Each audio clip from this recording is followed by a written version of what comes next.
Bismillahirrahmanirrahim. Assalamualaikum warahmatullahi wabarakatuh. Selamat sore semua. Selamat datang di acara Hijrah Finansial, pelatihan investasi syariah untuk pemula.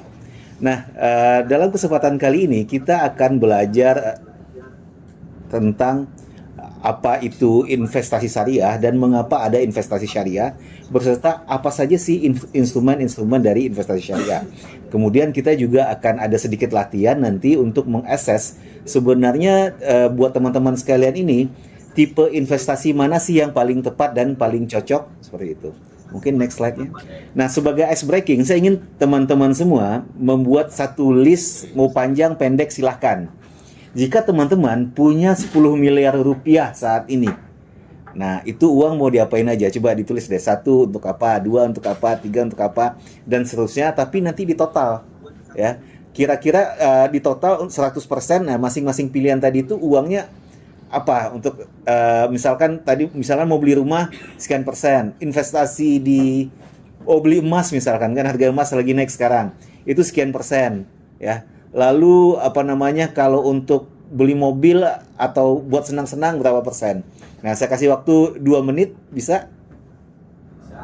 Oke ya. Nah, dicoba dulu. Nanti silahkan dipresentasikan. Oke, terima kasih semua.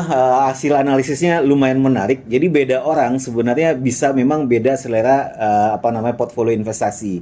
Tergantung pada, nah ini tujuannya apa dulu. Jadi kalau tadi Kak Nurdin memang sepertinya tujuannya adalah menyiapkan dana pensiun ya. Kalau Kak Rosfi ya mungkin lebih kepada ingin punya rumah ya. Kalau Kak Toha ya mungkin perspektifnya karena memang sudah berkeluarga itu kayaknya tahu kebutuhan sehari-hari itu butuh banyak uang gitu. Tapi itu kan kasusnya kalau kita punya 10 miliar ya. Tapi kalau kita ganti punyanya cuma 1 miliar 100 juta gitu. Saya yakin tuh hasil alokasinya akan berbeda. Tetapi apapun itu sebenarnya kembali nanti di tahap akhir memang cara berinvestasi yang benar itu memang pertama kali kita harus tahu ini tujuannya untuk apa. Dengan tahunya tujuan untuk apa, kebutuhannya seberapa besar, barulah kemudian kita bisa mengalokasikan mau investasi kemana ya, dan perlu berapa lama untuk mencapai tujuan investasi itu tadi. Tetapi karena topik kita lebih kepada mengenal investasi syariah, pada pertemuan kali ini kita akan lebih fokus mengenal berbagai instrumen investasi dan lalu bercerita tentang padanan syariahnya kurang lebih seperti apa. Mungkin slide berikutnya. Jadi sebenarnya teman-teman sekalian, ada beberapa jenis instrumen investasi. Yang mungkin kita paling familiar adalah menempatkan uang dalam bentuk simpanan di bank, yaitu dalam bentuk deposito dan tabungan. Nah, saya yakin di sini semua tahu kan apa itu deposito tabungan. Tapi yakin nggak sih, tahu nggak mungkin Azman beda deposito dan tabungan apa? Belum. Nah, sebenarnya begini. Di produk perbankan ada namanya giro, tabungan, deposito. Nah, kalau kita taruh uang kita di deposito di perbankan, selain dapat bunga atau bagi hasilnya, deposito kita tadi ya sama juga dengan tabungan dan giro itu dijamin oleh LPS sampai dengan 2 miliar per nasabah per bank. Jadi kalau teman-teman risk appetite-nya istilahnya atau selera risikonya itu tidak mau yang yang memiliki risiko tinggi, maka tempatkanlah uangnya pada deposito di perbankan. Seperti itu. Itu kalau tabungan dan deposito ya. Nah, kalau mau sedikit lebih canggih lagi, teman-teman bisa menaruh dananya di saham. Ada yang tahu apa itu saham? Kepemilikan pada suatu perusahaan. Nah, umumnya tentu adalah perusahaan yang sudah melantai di Bursa Efek. Kalau di Indonesia adalah di Bursa Efek Indonesia. Ada seperti perusahaan seperti Adaro, Telkom ya. Jadi mereka menerbitkan saham di mana orang kemudian membeli saham tersebut dan menjadi pemilik dari Adaro atau Telkom atau Indosat dan segala macamnya ya. Nah, saham ini pada akhir tahun kalau misalkan perusahaannya bagus ya, dia akan memberikan dividen alias bagi hasil kepada kita. Jadi kalau kita ingin berinvestasi mendapatkan keuntungan dengan memiliki saham, kita bisa mendapatkan dividen pada akhir tahun, biasanya seperti itu ya. Tetapi kalau kita ingin dapat untung yang lebih cepat, itu juga bisa. Sahamnya kita jual. Istilahnya kita mendapatkan keuntungan dari capital gain ya. Jadi ketika kita berinvestasi saham ada dua nih peluang keuntungannya, dari dividen dan dari capital gain ketika kita jual beli. Nah, itu saham. Nah, masalahnya begini, tidak semua orang paham perusahaan mana yang bagus. Ya. Ya, jadi takutnya kita beli sahamnya ternyata perusahaannya merugi, nggak dapat dividen. Atau mungkin perusahaannya nggak merugi, tapi harga sahamnya anjlok, turun. Kayak akhir-akhir ini kan IHSG lagi, indeks harga saham gabungan kan sedang turun kan. Nah, kalau kita misalnya tidak punya ilmu yang banyak tentang saham, ya, ada baiknya kita beli produk berikutnya, turunan dari saham namanya reksadana. Ya. Atau mutual fund dalam bahasa Inggrisnya, atau unit trust itu istilahnya lagi. Nah, reksadana ini adalah kumpulan dari berbagai investasi, apakah itu saham, ya. Kalau dia adalah kumpulan dari beberapa saham dijadikan satu, namanya reksadana saham gitu. Tapi kalau misalkan dia reksadana dari kumpulan surat-surat utang yang memiliki return tetap, itu reksadana pendapatan tetap istilahnya. Ada juga bermacam-macam reksadana lain yang mungkin nanti kita bisa bahas satu persatu lebih detail. Tapi intinya, dengan menempatkan investasi kita di reksadana, kita memiliki potensi keuntungan lebih tinggi daripada deposito, tetapi risikonya lebih rendah daripada beli saham saja. Kenapa? Karena di reksadana, uang kita itu diinvestasikan ke berbagai instrumen. Istilahnya terdiversifikasi, ya. Jadi kita tidak meletakkan telur-telur yang kita miliki dalam satu keranjang, istilahnya seperti itu. Jadi kalau ada satu keranjang yang jatuh, pecah, masih ada keranjang yang lain. Itulah tujuan dari reksadana, ya. Kumpulan dari investasi beberapa instrumen yang di-pool dalam satu instrumen tertentu, ya. Itu reksadana. Nah, kemudian ada instrumen lain seperti properti. Nah, ini mungkin tidak perlu dijelaskan ya, bisa beli rumah ya, kemudian kita kontrakan, atau kita beli ruko, atau kita beli kos-kosan. Nah, tadi teman-teman kayaknya hanya Pak Toha ya yang mau beli aset gitu. Yang lain maunya taruhnya di deposito atau di reksadana tadi ya. Nah, kemudian ada lagi instrumen yaitu namanya obligasi ya. Kalau diterjemahkan ke bahasa Indonesia, ini adalah kewajiban ya. Tapi apa sebenarnya obligasi? Obligasi ini adalah surat utang. Jadi pemerintah atau perusahaan menerbitkan surat utang kepada masyarakat yang membeli obligasi tadi. Nah, biasanya kan kalau individual, perusahaan, kalau perlu uang kan minjam ke bank kan. Jadi yang meminjam adalah bank sebenarnya, orang-orang tadi sebenarnya, dengan membayar bunga atau bagi hasil kepada bank. Tapi ini kasusnya beda nih. Perusahaan dan pemerintah tidak meminjam kepada lembaga keuangan, tapi meminjam kepada masyarakat selaku investor. Ya. Jadi kita sebagai investor meminjamkan uang dalam bentuk obligasi kepada perusahaan atau pemerintah, di mana dari obligasi tadi kita akan dapat bunga. Gitu. Nah, ini salah satu instrumen lain yang juga di pasar modal. Nah, selain obligasi, di syariah ada yang disebut dengan sukuk. Orang menyebutkan sukuk ini adalah obligasi syariah, walaupun sebenarnya agak kurang tepat. Kenapa? Karena tadi obligasi adalah surat utang. Tapi kalau sukuk, dia bukan surat utang sebenarnya, tapi surat atas kepemilikan suatu aset secara bersama-sama. Jadi kalau suatu perusahaan ingin menerbitkan sukuk, caranya bagaimana? Biasanya, ini untuk sukuk al-ijarah istilahnya, mereka akan biasanya mereka memiliki suatu aset terlebih dahulu. Aset tersebut kemudian istilahnya disekuritisasi dan dipecah-pecah dalam nilainya menjadi beberapa sertifikat. Kemudian sertifikat itulah yang dijual kepada masyarakat. Jadi bedanya sukuk dan obligasi adalah, kalau obligasi adalah surat pengakuan utang, tapi sukuk adalah surat kepemilikan atas suatu aset yang kepemilikannya tadi sudah dibagi-bagi bersama. Nah, kalau obligasi dapat bunga, kalau sukuk dapat apa? Nah, itulah dapat sewa. Karena aset tadi akan disewakan kembali kepada si penerbit sukuknya. Nah, dari situlah si investor sukuk akan mendapatkan keuntungan.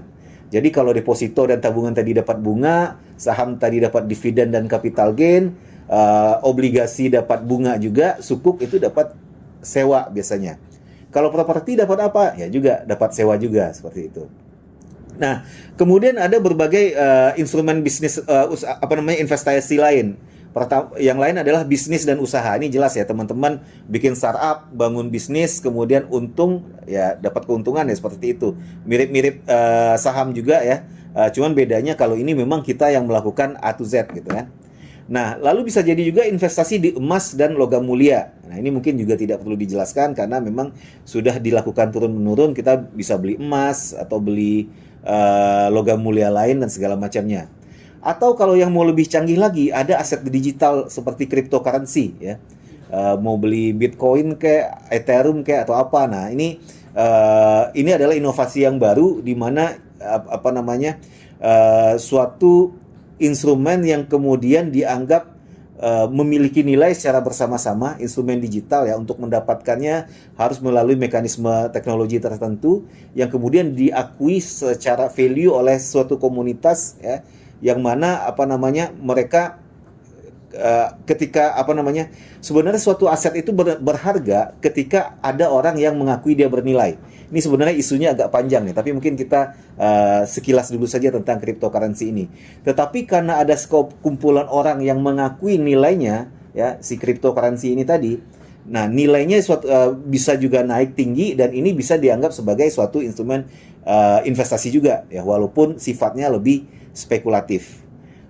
Nah, ini adalah jenis-jenis investasi yang tersedia dan ada. Nah, kemudian baru kita masuk kepada topik kita, syariah. Mengapa harus ada investasi syariah? Nah, dari sudut pandang umat Islam, ada tuntunan agama yang memberikan larangan-larangan terhadap berbagai aktivitas tertentu gitu ya. Jadi di dalam syariah itu ada ilmu yang disebut dengan fikih ya. Dari dalam fikih itu memberikan aturan-aturan bagi umat Islam. Di fikih itu ada istilahnya fikih muamalah ya. Aturan-aturan tentang bagaimana kita bermuamalah, berhubungan dengan orang lain sehari-hari, termasuk dalam berdagang dan berekonomi ya. Nah, dalam fikih muamalah tadi ada beberapa larangan. Yang jelas adalah larangan terkait dengan riba. Teman-teman pasti sering kan dengar istilah riba, tapi paham nggak apa itu riba? Nah, siapa yang mungkin yang bisa menjelaskan riba itu apa? Anya? Itu berbagi untung, tapi tidak sesuai dengan akad. Kurang tepat. Fatimah? Kelebihannya di luar pokok. Kelebihan dari luar pokok. Jadi riba itu sebenarnya adalah tambahan atas sesuatu transaksi yang sebenarnya tidak jelas alasannya kenapa gitu. Misalnya kita minjam uang kepada orang lain ya, minjam uang pada orang lain sebesar 100 juta, tetapi kita janji ketika kita kembalikan besarnya adalah 110 juta. 10 juta ini karena apa? Nah, ini kan tidak jelas nih. Nah, dalam Islam riba dilarang tapi laba boleh. Kenapa laba boleh? Biasanya ada 3 hal yang harus ada 3 hal yang boleh bisa menjustifikasi laba tersebut, alias iwat istilahnya. Yang pertama itu ada usaha yang dilakukan. Jadi kalau misalnya kita jual kita beli sayur di pasar pagi, kemudian kita bawa ke kios kita jual, itu kan ada usaha di situ. Atau ada kewajiban yang harus kita jalankan. Misalkan tadi Pak Toha beli aset ya, beli rumah, kemudian rumahnya disewakan. Nah, sewa itu boleh. Kenapa? Karena itu ya memang kita menyediakannya sudah untuk itu. Atau ada risiko yang kita tanggung. Tapi yang dimaksud risiko ini adalah risiko pasar tadi. Kayak tadi kita beli kita beli sayur di pasar, kemudian kita jual, kan nggak ada kepastian sayur itu nanti akan ada yang beli, betul? Nah, ketika nggak ada yang beli, dia menjadi layu. Nah, layu itulah kemudian risiko atas membusuknya barang gitu kan. Nah, itu boleh dikompensasi dengan laba. Silakan Pak Toha. Kalau risiko atas penurunan nilai uang gimana? Risiko atas 100 juta, 10 tahun ke depan nilainya akan turun gitu. Nah, itu kan konsepnya adalah time value of money ya. Nah, itu tidak bisa seperti itu. Kenapa? Karena uang sendiri itu bukanlah komoditas dalam Islam. Nah, ini beda nih. Ya, uang bukan komoditas dan time value of money itu tidak berlaku seperti itu dalam Islam. Jadi kalau barang itu boleh gitu. Nah, ini topik Pak Toha memang udah agak lebih advance sebenarnya. Tapi kalau uang tidak bisa seperti itu ya. Walaupun yang banyak orang bertanya itu adalah, minjamin uang juga ada risiko. Kalau dia gagal bayar gimana? Nah, itu risiko kredit.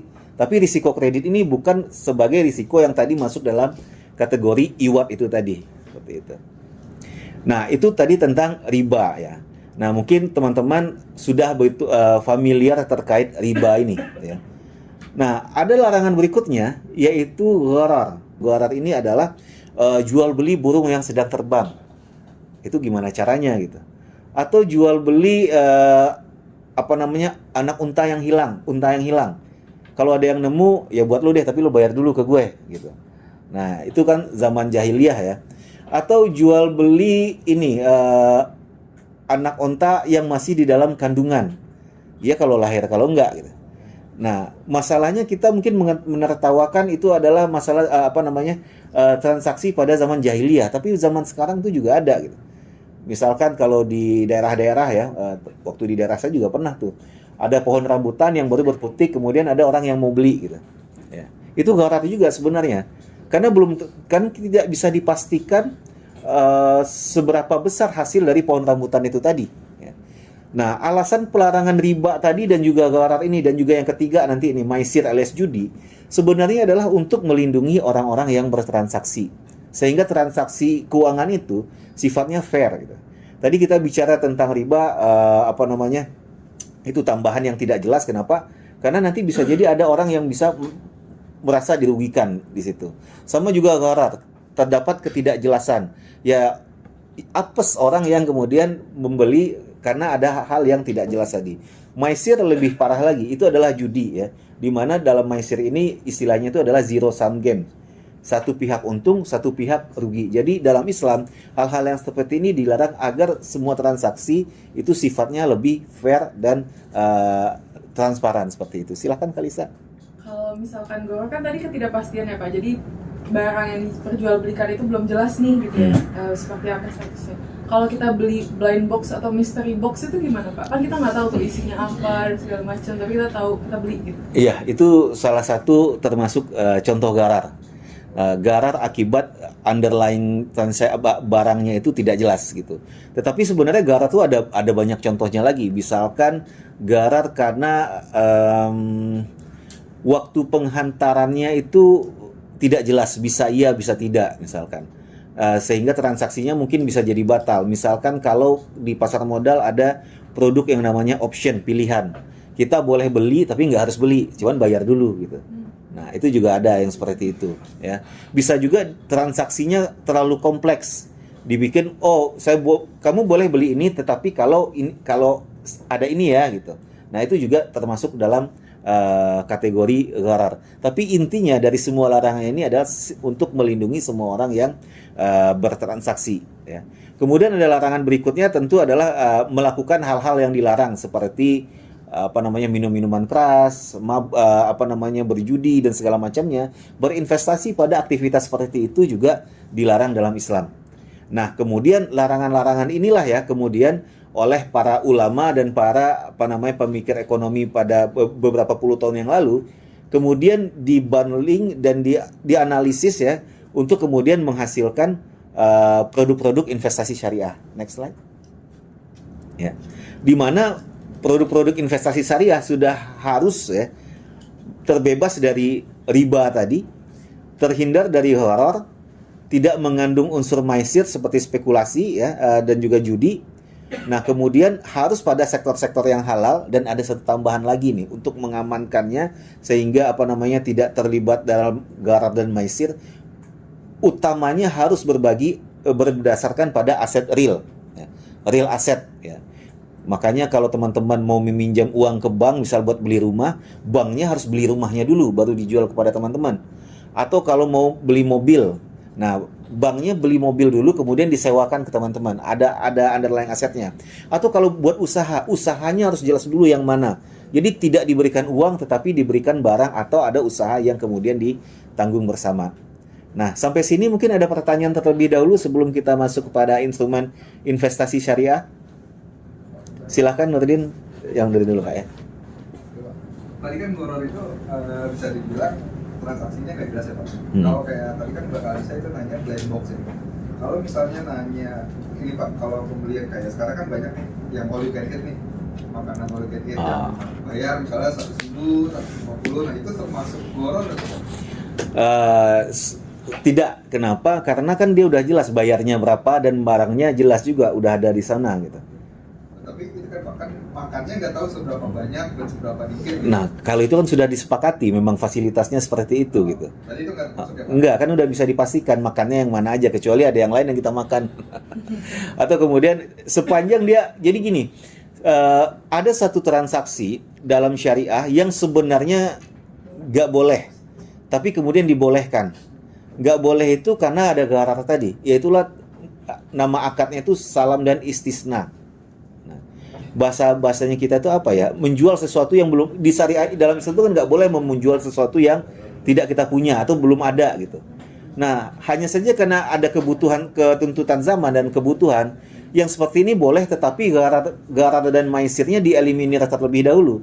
Dengan cara apa? Dengan cara jelas barangnya apa, ya, kuantitasnya, kualitasnya, waktu penghantarannya, ya seperti itu. Ada kunci-kuncian yang kemudian bisa meminimalkan gharar itu tadi.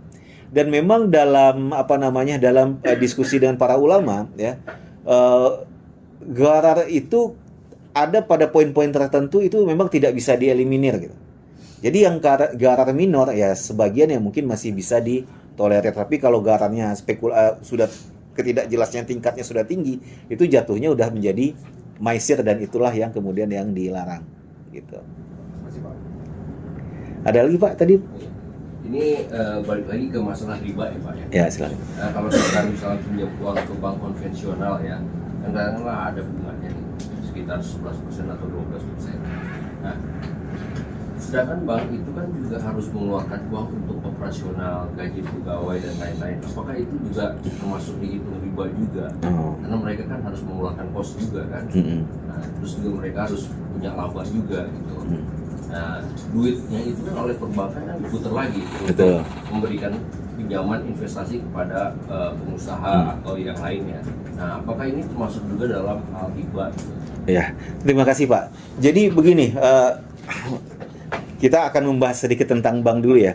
Bank itu adalah financial intermediary, perantara keuangan. Bank mengumpulkan dana dari masyarakat dalam bentuk simpanan, itulah yang tadi giro, tabungan, dan deposito. Dan sebagai pemanisnya, nasabah diberikan bunga gitu kan. Taruhlah misalkan 5%. Tetapi uang tadi oleh bank juga akan disalurkan dalam bentuk kredit. Kreditnya kemudian juga dikenakan bunga, taruhlah 10%.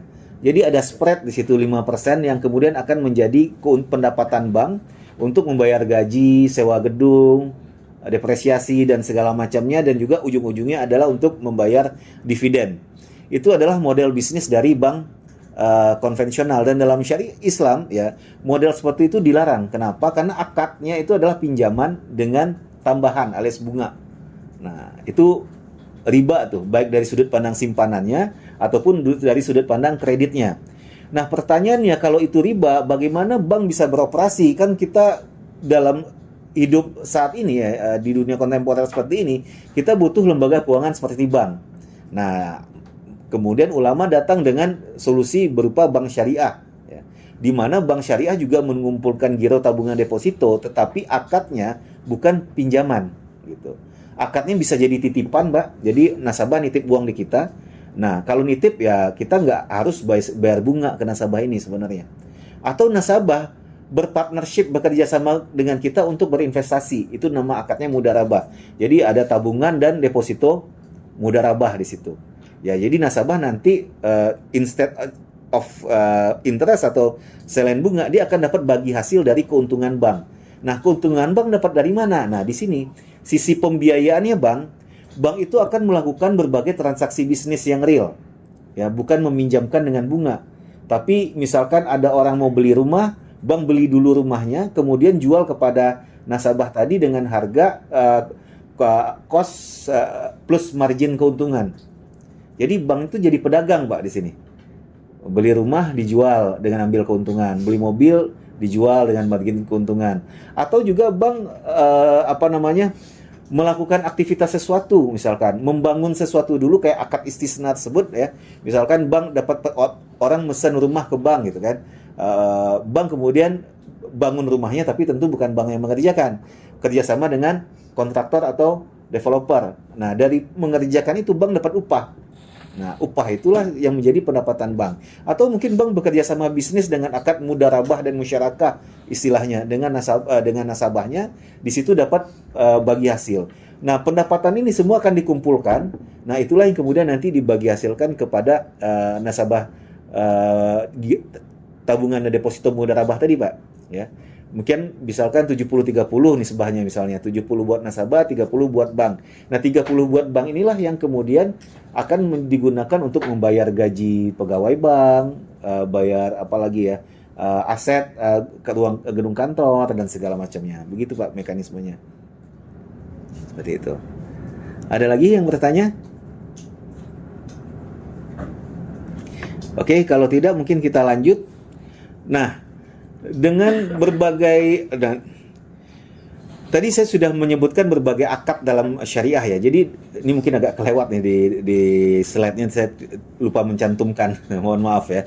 Jadi di syariah itu selain tadi mengeliminir hal-hal yang dilarang, transaksi dalam syariah itu harus jelas dengan orang-orang yang pihak-pihak yang bertransaksi. Jadi kontraknya harus jelas. Nah, dalam syariah itu ada dalam Islam ada beberapa kontrak yang bisa digunakan. Ada namanya istilahnya kontrak atau akad murabahah alias jual beli, cost plus margin ya. Ada akad ijarah alias sewa, atau ada akad mudarabah dan musyarakah, yaitu partnership yang bekerja sama untuk usaha, di mana kalau mudarabah si investor itu menjadi pemodal 100%. Jadi kalau ada keuntungan itu akan dibagi dengan antara investor dan si pelaku usahanya ya. Tapi kalau ada rugi, nah itu semua ditanggung oleh investor ya. Atau akad musyarakah istilahnya. Nah, akad musyarakah ini juga sama tadi partnership, tapi bedanya si pelaku usahanya juga setor modal di situ. Kalau bunga fix, kalau bagi hasil itu fluktuatif, tergantung kinerja investasinya bank tadi ya. Nah, berapa hasil realnya yang itulah yang kemudian dibagikan kepada si nasabah. Lalu untuk obligasi, nah surat utang tadi ya, baik itu pemerintah atau perusahaan, di syariah itu ada produk namanya sukuk, yang tadi sudah saya jelaskan di awal. Kalau obligasi adalah bukti surat utang, kalau sukuk itu adalah bukti kepemilikan atas undivided ownership on an asset gitu kan. Kepemilikan atas suatu aset yang dimiliki bersama ya. Jadi ini berbasis aset real, bebas riba, tetapi keuntungannya dari mana? Itulah dari sewa atas aset itu kepada pihak lain. Lalu ada saham. Nah, di syariah juga ada saham. Sebenarnya ini mirip, tidak ada bedanya. Yang menjadi perbedaan itu adalah pada saham syariah, usaha yang dibiayai pun harus syariah compliance. Nah, itu kata kuncinya. Memang ada kriteria-kriteria lain, tapi mungkin pada kesempatan lain baru akan kita bahas lebih lanjut. Sama di reksadana ya, reksadana konvensional juga ada reksadana syariah, sama kayak saham.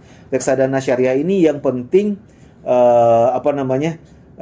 instrumennya disalurkan kepada sektor-sektor yang sesuai dengan prinsip syariah. Lalu ada properti ya, sebenarnya sama saja properti konven ya, properti syariah sebenarnya juga ya, ini debatable ya istilahnya ya. Tapi yang jelas kalau kita investasi di properti yang sesuai dengan prinsip syariah, tentu properti kita tidak boleh digunakan untuk hal yang aneh-aneh gitu. Makanya terkadang perbankan syariah belum mau meminjamkan pembiayaan pada hotel seperti itu ya, kecuali mungkin hotel syariah. Kenapa? Karena hotel yang pada umumnya ada restonya, ada barnya. Nah, ini ada agak-agak tricky nih treatmentnya seperti itu ya. Lalu untuk bisnis juga sama, sebenarnya bisa semua, yang penting bisnisnya bebas dari riba, next, dan hal-hal yang dilarang. Nah, jadi kenapa kita harus berinvestasi sesuai syariah ya? Mungkin kalau kita umat Islam ya, ada alasan utamanya itu adalah tentu ingin menghindari dosa, dan tentu juga ingin mendapatkan berkah gitu ya. Tetapi kalau kita bukan umat Islam, kenapa boleh nggak berinvestasi sesuai syariah? Ya boleh, nggak ada larangan. Kenapa? Karena Islam itu kan rahmatan lil alamin. Jadi investasi syariah itu juga buat semua. Lalu apa untungnya mereka bertransaksi sesuai syariah, berinvestasi sesuai syariah? Itu tadi, karena syariah itu lebih transparan dan ada asetnya. Jadi itu lebih tenang ya. Bapak Ibu kalau orang minjem ke Bapak Ibu ngasih agunan kan lebih tenang kan? Ya kurang lebih sama seperti itu. Dan manajemen risikonya itu juga bisa lebih baik. Kenapa? Karena ada risk sharing dan risk transfer dari aktivitas seperti mudharabah dan musyarakah tadi, ya. Kita semua berbagi risiko di situ. Jadi kalau berbagi risiko ini dilakukan dengan benar, ya, nah seharusnya semua orang yang bertransaksi akan lebih berhati-hati. Tetapi ada alasan utama yang memang sebenarnya tidak langsung kalau tadi kita membahas tentang syariah, kan tadi ada larangan yang harus kita penuhi, ya. Tetapi dalam syariah itu kan, hukum syariah itu bukan hanya halal dan haram saja. Ada wajib, ada sunnah, ada mubah, makruh, dan haram, kan. Nah, berinvestasi syariah, kalau kita hanya fokus pada halal haram saja, ya memang mungkin berkahnya dapat, keyakinan akan halalnya dapat. Tetapi kalau kita mau berinvestasi syariah yang real, kita juga fokus pada wajib dan sunnah. Nah, investasi syariah kita ini akan menghasilkan dampak yang lebih besar pada masyarakat. Misalkan kita di sini membangun affordable housing. Jadi intinya apa? Dengan berinvestasi kepada investasi syariah yang mendukung pembangunan rumah murah untuk generasi muda, artinya apa? Selain kita mendapatkan keuntungan, investasi kita ini juga berdampak pada orang lain. Dalam hal ini pada anak-anak muda yang ingin punya rumah. Atau mungkin kita berinvestasi pada green sukuk misalkan, ya, surat sukuk negara yang digunakan untuk reboisasi, dananya untuk reboisasi. Nah, kita dapat keuntungan, tetapi juga ada dampak lain yang ikut kita ciptakan dari berinvestasi di green sukuk tadi. Nah, inilah kelebihan-kelebihan investasi syariah pada dasarnya. Nah, slide berikutnya. Nah, sekarang bagaimana cara berinvestasi sesuai syariah? Nah, ini kembali kepada diskusi kita di awal, ya. Pertama, kita harus tentukan dulu tujuan keuangan kita apa, ya.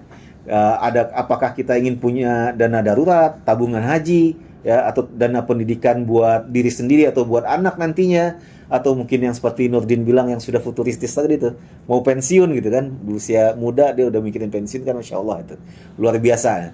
Jadi tentukan dulu tujuan keuangan kita apa, karena kalau kita nggak tahu tujuan keuangannya, nah bisa jadi nanti investasi yang kita lakukan itu tidak terencana, nilainya menjadi tidak optimal, ada keuntungan tetapi belum tentu bisa mencapai apa yang kita harapkan. Oke. Lalu pilihlah instrumen investasi yang sesuai dengan karakteristik kita. Kita ingin beli rumah tadi contohnya, ya. Tadi Roswi kalau nggak salah ingin beli rumah, ya. Harga rumah berapa gitu. Tapi kalau naruhnya hanya di deposito terus-menerus, ya mungkin tunggu 10 tahun baru bisa. Sedangkan pengennya 3 tahun lagi barangkali seperti itu. Nah, jadi kita harus tentukan dulu, udah ada tujuannya, instrumen mana yang paling cocok buat kita. Nah, ini yang kemudian kita harus tes terlebih dahulu. Nah, nanti setelah ini kita ada asesmennya, teman-teman bisa ngelihat, ya. Nanti ada sebenarnya pada umumnya ada 3 karakteristik investor. Ada yang konservatif, ada yang moderat, ada yang agresif. Istilah lainnya ada risk averse, ya, yang menghindari risiko. Ada risk seeker yang memang suka mencari risiko, atau agresif, ya ada yang moderat yang di tengah-tengah tadi, ya. Secara umum yang konservatif memang menempatkan uangnya pada deposito saja, atau kalau mau agak sedikit berani taruhlah di sukuk gitu. Atau kalau agak berani spekulatif sedikit, ya, itu di emas sebenarnya. Silahkan jika ada pertanyaan apakah itu terkait syariahnya seperti apa, atau mungkin ingin mendalami masing-masing instrumen investasi yang tadi sudah kita bahas sedikit, seperti itu. Silahkan Kalisa. Tanya Pak, kan kalau misalkan investasi tuh nggak mungkin free risk juga, ya. Kalau misalkan deposito tuh apa sih risiko terbesar yang bisa terjadi? Oke. Jadi untuk deposito risiko terbesar yang bisa terjadi adalah ketika banknya tutup alias dilikuidasi.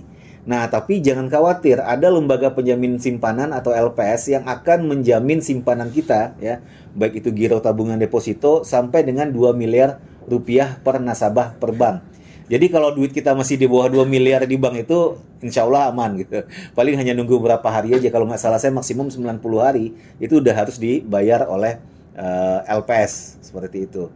Nah, kalau sebenarnya ada istilah risk free investment. Ada istilah risk free investment. Apa itu risk free investment? Itu adalah investasi pada surat utang negara, SUN, atau sukuk negara. Jadi yang diterbitkan oleh pemerintah, karena secara teori ya, pemerintah itu tidak pernah bangkrut. Walaupun secara praktek ada. Kayak Yunani, Iceland waktu itu. Nah, cuman kan selama negaranya masih eksis ya, utang tadi pasti akan dibayar. Sumbernya dari mana? Yaitu untuk urusan pemerintahnya, apakah minjam ke IMF kah atau seperti apa. Nah, ada sebenarnya yang disebut dengan risk-free instrument, yaitu surat utang negara atau sukuk negara begitu. Beberapa waktu lalu kan pernah juga viral ya investasi ponzi ini. Itu seperti apa sih investasi ponzi, kemudian gimana cara kita mengetahui bahwa itu investasi itu skemanya seperti itu? Ponzi apa? Ya, investasi ponzi itu investasi yang seperti pohon kan. Jadi agak susah saya menerangkan dengan kata-kata ya. Jadi satu orang merekrut tiga orang kemudian merekrut masing-masing minimum 3 orangnya lagi, dan begitu seterusnya. Tapi pada akhirnya pada akhirnya kenapa ada orang yang mau merekrut tadi atau menawarkan tadi pada yang lain-lainnya? Kenapa? Karena orang-orang tadi dia akan mendapatkan bunga yang tinggi di awal. Tapi sebenarnya bunga itu bukan hasil keuntungan investasi, tapi uang mereka sendiri yang digunakan untuk dianggap sebagai keuntungan mereka. Begitu terus selanjutnya. Sampai pada tahap tertentu ya, terutama bagi generasi-generasi awal mungkin mereka masih dapat keuntungan tuh. Tapi kalau udah jauh ke bawah, itu uang yang dibayar pun itu tidak akan pernah cukup untuk menutupi bunga yang tinggi yang dijanjikan kepada para nasabah tadi. Pada poin itulah kemudian si orang yang menerbitkan skema Ponzi kabur dan lari begitu. Kalau zaman dulu tuh biasanya pada koperasi banyak yang menjalankan skema Ponzi itu. Ya kan memang di awalnya mereka nggak terbuka ya bahwa dia skemanya itu. Untuk mengetahui ciri-ciri yang menawarkan investasi dengan skema itu apa itu? Oke, terima kasih Pak Toha. Itu pertanyaan bagus sekali.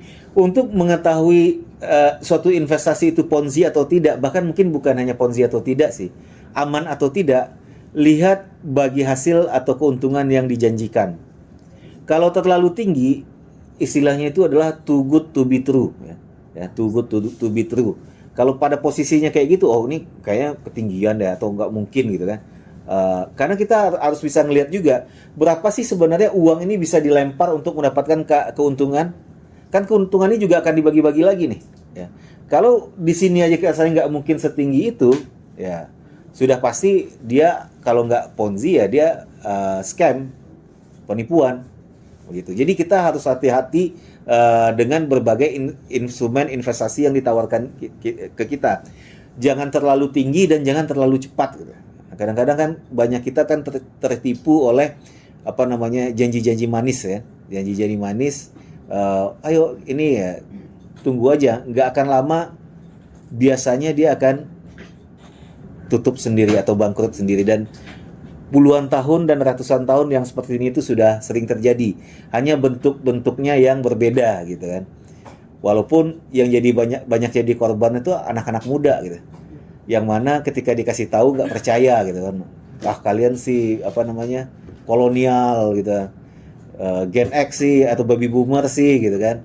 Ya sebenarnya bukannya baby boomer Gen X-nya tuh sok tahu, karena mereka udah pernah kena dulu. Hanya sekarang barangnya aja yang berbeda, tetapi skemanya, caranya itu tetap sama seperti itu. Ada produk asuransi, ada produk investasi. Dan di Indonesia ini orang masih cenderung malas untuk berasuransi. Akhirnya apa? Mereka gabungkan asuransi dan investasi. Investasi ini jadi pemanis ya. Kalian berinvestasi di sini, nanti kalau apa-apa, nanti sakit, nah ini ada asuransinya. Nah biasanya kalau produk yang digabung kayak gini, manfaat asuransinya tidak optimal, keuntungan investasinya juga tidak optimal, nanggung. Jadi banyak pakar keuangan yang menyarankan pilih salah satu aja, asuransi saja kah atau investasi saja. Tetapi apakah dia bisa disebut investasi? To some extent mungkin bisa. Cuman yang dilakukan sekarang oleh perusahaan asuransi ini, keluarga saya juga pernah kena nih. Yang mereka jual itu adalah investasinya. Ini investasi. Ternyata pada akhirnya yang dikasih adalah polis asuransi. Ini kan penipuan ya. tidak etis. Nah, jadi teman-teman mungkin harus hati-hati ketika ada perusahaan asuransi. Bahkan yang nawarkan bank loh awalnya itu. Bank nawarkan produk investasi ya. Kita udah oke, ternyata kita pikir akan ada bilietnya. Kalau deposito itu ada biliet istilahnya, ada kertas sertifikatnya. Kita tunggu-tunggu itu nggak pernah datang, tapi kemudian ternyata yang datang adalah polis asuransi. Begitu. Gimana? Ada pertanyaan lanjutan? Oke. Ada mau MC kita. Baik. Terima kasih banyak kepada Pak Ronald yang telah memberikan ilmu yang sangat banyak dan bisa insya Allah di sore hari ini. Ini juga, alhamdulillah ini juga insya Allah waktu mustajab nih, dimana doa-doa kita insya Allah akan dapat dikabulkan oleh Allah. Jadi mari kita sama-sama berdoa untuk semoga ilmu yang kita dapatkan hari ini bisa berkah dan bisa membawa kita kepada kehalalan rezeki dan juga rezeki yang melimpah gitu ya. Amin. Oke, kalau begitu kita cukupkan sesi hari ini. Terima kasih banyak sekali lagi kepada peserta yang sudah hadir meramaikan. Dan wassalamualaikum warahmatullahi wabarakatuh. Waalaikumsalam warahmatullahi wabarakatuh.